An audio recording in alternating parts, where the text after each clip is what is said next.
चिराग सनाया हो गए एक। अब यह दोनों एक दूसरे के साथ रहने के लिए साथ नहीं हुए हैं, बल्कि पुष्पा को रोकने के लिए चिराग और सनाया एक साथ हो चुके हैं। जी हाँ, इस वक्त तक चिराग को इस बारे में पता लग जाता है कि पुष्पा सनाया की माँ को ढूंढने में लगी हुई है। और एक बार सनाया की माँ मिल जाती है और सनाया के पुराने जख्म सही हो जाते हैं। तो ऐसा ना हो कि सनाया हमेशा के लिए बापुद्रा चोल में रुक जाए। अब ऐसा ना हो, इसलिए चिराग सीधे ही सनाया के पास जाता है और सनाया को कहता है, सनाया मुझे पता है कि तू भी अपनी माँ से नफरत करती है, तू भी यह नहीं चाहती है कि माँ तेरी माँ को ढूंढ ले। सनाया तुझे मेरा साथ देना होगा, हम दोनों मिलकर पूरी कोशिश करेंगे कि माँ तेरी माँ यानी कि मानसी मेहता के पास ना पहुँच पाए। अब एक तरफ पुष्पा और जोशीपुरा जी पूरी कोशिश करते हैं सनाया की माँ तक पहुँचने का। पुष्पा सनाया की माँ तक ना पहुँच पाए, उन्हें रोकने के लिए चिराग और सनाया भी अपनी तरफ से पूरी कोशिश करते हैं, लेकिन इसकी भनक पुष्पा को लग जाती है। पुष्पा को यह पता लग जाता है कि चिराग और सनाया दोनों पूरी कोशिश कर रहे हैं कि वह सनाया की माँ तक ना पहुँच पाए। जैसे ही इस बारे में पुष्पा को पता लगता है तो पुष्पा यहाँ पर कुछ ऐसा करती है जिसे जानकर आप भी दंग रह जाओगे। जी हाँ, तो आखिर ये पूरी कहानी क्या है, आइए जानते हैं आज की इस वीडियो में। कहानी की शुरुआत में हम देखते हैं कि इस वक्त तक पुलिस वाले पुष्पा को अरेस्ट करके पुलिस स्टेशन में ले आए थे। इस वक्त तक पुष्पा पुलिस ऑफिसर को पूरी तरह से समझाने की कोशिश करती है कि वह एक एडवोकेट है और ऐसा करने का उसका कोई गलत इरादा नहीं था। पुष्पा का रास्ता भले ही से गलत नहीं था, लेकिन पुष्पा ने जिस तरीके से करा था वह रास्ता गलत था। इसके चलते पुलिस वाले पुष्पा को कह देते हैं कि पुष्पा जी हम आपको इस तरीके से नहीं छोड़ेंगे। यह सब कुछ चल ही रहा था, लेकिन तभी वहाँ पर जोशीपुरा जी और चिराग आ जाते हैं। जोशीपुरा जी साथ में पुष्पा के बेल के पेपर और साथ ही पुष्पा का चरित्र प्रमाण पत्र कोर्ट से लाए थे, जिसके चलते पुलिस वालों को ना चाहते हुए भी पुष्पा को बेल देनी पड़ती है, पुष्पा को छोड़ना पड़ता है। अगले ही पल दीप्ति, अश्विन, चिराग सभी पुष्पा से यही पूछते हैं, माँ तेरी ऐसी क्या वजह थी जिसके चलते तुझे उस रूम में जाना पड़ा। वक्त तक सनाया भी बाहर आ चुकी थी और सनाया सारी ही बातें सुन रही थी। पुष्पा कहती है वहाँ पर इसलिए गई थी क्योंकि मुझे वहाँ से सनाया की माँ के बारे में जानकारी मिल रही थी। यह सुनकर तो चिराग, अश्विन, दीप्ति तीनों का गुस्सा 7वें आसमान तक पहुँच जाता है। चिराग कहता है माँ तुझे अभी भी सनाया की माँ के बारे में जानना है, तू अभी भी सनाया की खुशी के पीछे पड़ी है। मुझे यह नहीं दिखता कि उसने मेरे साथ कितना कुछ करा है, उसकी वजह से मेरी जिंदगी पूरी तरह से उजड़ चुकी है। दीप्ति कहती है माँ आपको आखिर उस सनाया में ऐसा क्या दिखता है, इसके चलते तुम कुछ भी करने के लिए तैयार हो जाती हो। उस सनाया की माँ के बारे में जानने के लिए तुमने इतना बड़ा रिस्क लिया। पुष्पा कहती है सनाया गलत नहीं है, तुम्हें पता होगा कि सनाया ने हमारे लिए कितना कुछ करा है। उसने राशि की जान बचाई, यहाँ तक कि अपना घर बचाने के लिए उसने अपनी माँ का घर बेच दिया। सनाया अच्छी नहीं है तो सनाया यह सब हमारे लिए क्यों करती। अश्विन कहता है माँ माना कि सनाया ने हमारी मदद करी और इसका एहसान हम जिंदगी भर ना चुका पाएंगे, लेकिन हम यह भी नहीं भूल सकते कि सनाया ने चिराग के साथ क्या करा। चिराग से उसकी पन्नू प्रार्थना को छीना, उसके बाद मनवा को। सनाया को पता था कि मनवा कनाडा जाने वाली है, लेकिन सनाया ने जानबूझकर यह बात हमें नहीं बताई। इतना कुछ कहने के बाद भी यहाँ पर पुष्पा सनाया की ही साइड ले रही थी, सनाया की तारीफ ही कर रही थी। ये सारी ही चीजें देखकर चिराग का गुस्सा और भी ज्यादा बढ़ जाता है। चिराग कहता है माँ दीप्ति भाभी सही कहती थी कि आपको सनाया के अलावा और कुछ नहीं दिखता। मैं कितना बड़ा दुख झेल रहा हूँ वह दुख आपको नहीं दिखेगा, सनाया का जरूर दिखेगा। मैंने फैसला कर लिया है कि मुझे जहाँ जाना था मैं वापिस वहाँ पर जाऊंगा। चिराग बैग उठाकर जाने ही वाला था। पुष्पा चिराग को रोकती और कहती है चिराग मेरे लिए नहीं लेकिन राशि के लिए तो रुक जा, आज रक्षाबंधन है, बिना राखी बंधाई तू ऐसे कैसे जा सकता है। लेकिन हम देखते हैं कि चिराग नहीं रुकता है। ये सारी ही चीजें सनाया देख रही थी।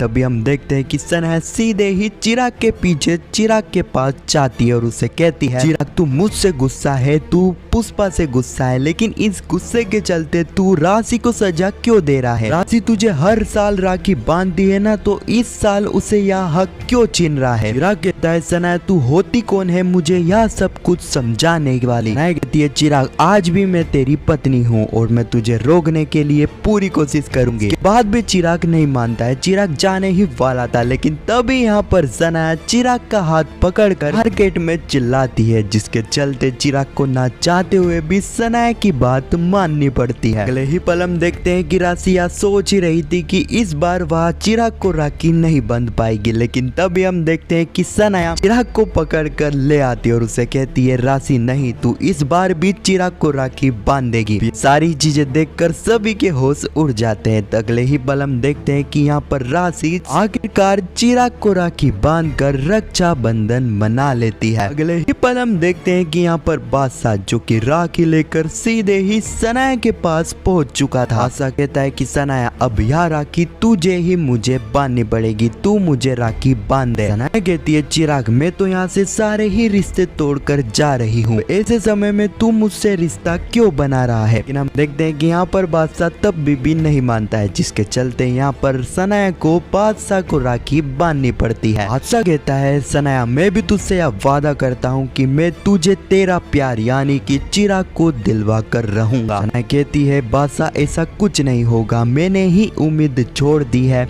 तो तू उम्मीद क्यों लगाई बैठा है। उसी वक्त वहाँ पर राशि आ जाती है। यहाँ पर सनाया कहती है मुझे पता है कि तुमने जानबूझकर ही गोवा भेजने का प्लान बनाया था ना, ताकि मैं भी उसी जगह पर जाऊं जहाँ पर चिराग है। इस वक्त तक बादशाह और राशि सारा ही सच उगल देते हैं। वह कहते हैं कि हाँ उन्होंने यह सब जानबूझकर करा था। राशि सनाया कहते हैं कि सनाया हम तो यही चाहते हैं कि तू और चिराग एक हो जाए। इस वक्त तक यहाँ पर सनाया ने तो पूरी उम्मीद छोड़ दी थी, लेकिन यहाँ पर राशि और बादशाह सनाया को यह उम्मीद दिलाते हैं, उसे भरोसा दिलाते हैं कि वह उसे उसका प्यार यानी कि चिराग को दिलवा कर रहेंगे, वह उन दोनों को एक करवा कर रहेंगे। और इसी सीन के साथ यह एपिसोड भी यहीं पर समाप्त हो जाता है। अब आने वाली कहानी में हम देखने वाले हैं दीप्ति जो कि चिराग को कहेगी कि चिराग माँ सनाया की माँ को ढूंढने में लग चुकी है। अगर ऐसा होता है सनाया की माँ मिल जाती है तो ऐसा ना हो कि तेरे आने के बाद भी सनाया यहीं पर तुझे मिले। इसके बाद चिराग सीधे ही सनाया के पास जाता है और सनाया को कहता है कि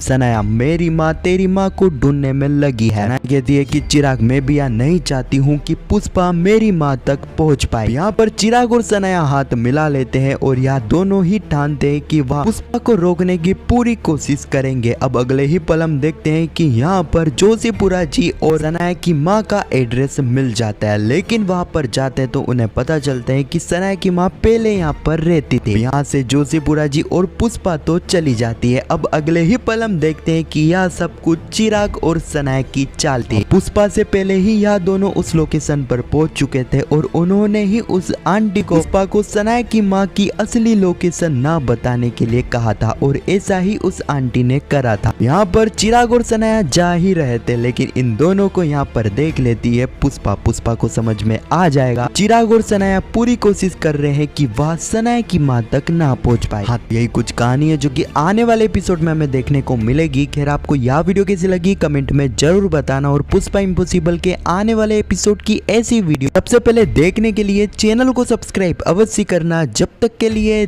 धन्यवाद।